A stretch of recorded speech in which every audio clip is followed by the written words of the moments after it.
Good day everyone, this is your teacher Ma'am Aduko, and for our tutorial today, we will be discussing on the analysis and interpretation of financial statements. And before I will proceed to our discussion, I would like to say thank you for everyone who watch and subscribe to our YouTube channel.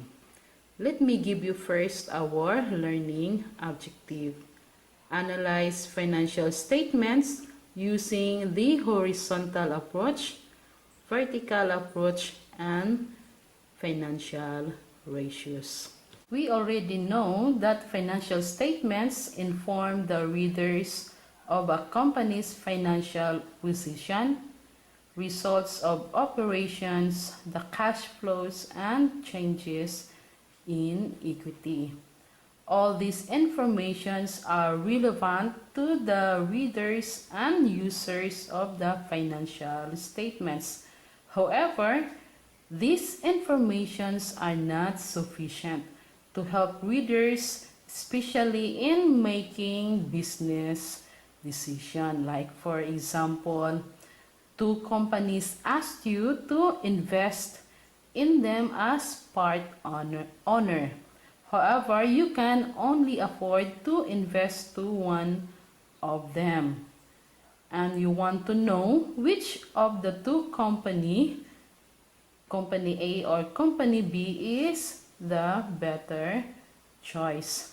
As I have said a while ago that the information found in the financial statements are not sufficient. So we will need tools or techniques that we can use in the financial statement data in order to have a better understanding of the business. We will apply financial statement analysis for better understanding. According to the definition of White, financial statement analysis is the process of evaluating risk, performance, financial health, and future prospects of a business by subjecting financial statement data to computational and analytical techniques with the objective of making economic decisions. And there are three kinds of financial statement analysis techniques, and these are the horizontal analysis, vertical analysis, and financial ratios. And these techniques will be covered by separate tutorial videos. The horizontal analysis is also known as trend analysis. It is a technique for evaluating a series of financial statement data over a period of time, with the purpose of determining the increase or decrease that has taken place. It is comparing the line item or the account over a number of periods. The comparative financial statements are laid side by side, and the line item or account are compared over a number of periods. So let's say year 1 versus year 2. The objective of the horizontal analysis is to reveal the behavior of the account over time. Is the account increasing, decreasing, or not moving? What is the magnitude of the change? What is the relative change in the balance of the account over time? Like for example, the line account is the sales. For the year 2018, so the sales amounted to 1,100,000 pesos.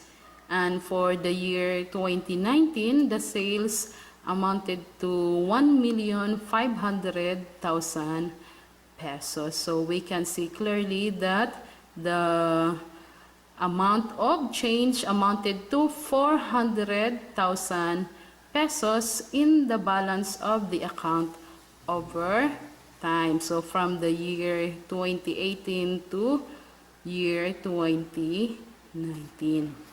Horizontal analysis uses financial statements of two or more periods. This technique may be performed on all financial statements, specifically for both the statement of financial position and the statement of comprehensive income. The changes are expressed in monetary values or percentages computed by using these formulas. So for the peso change equals balance of current year less or minus the balance of prior year. And to compute for the percentage of change equals to peso change divided by balance of prior year. Using the above example to compute for the percentage change, okay, so we already know that the peso change amounted to 400,000, so we need to divide it by the balance of the prior year, which is 1,100,000. So the percentage change is equal to 36.36%. So how do we interpret these results? So based on the horizontal analysis, sales increased by 400,000 pesos from the year 2018 levels, and the sales grew by 36.36% in the year 2019. I have here a comparative statement of financial position of JC Trading Company as of December 31. So we can see the two periods here, the year 20 D3 and the year 20 D4. And take note, the pesos here will be in thousand. So we need to perform a horizontal analysis for JC Trading Company. What can we see from the horizontal analysis? The net increase in current assets is 87,900 pesos. And if we're going to check the current liabilities, it increases to 149,000 pesos. So we infer that some of the acquisition of long-term assets are financed by current liabilities. So if we're going to check the property, plant, and equipment, so there is an increase.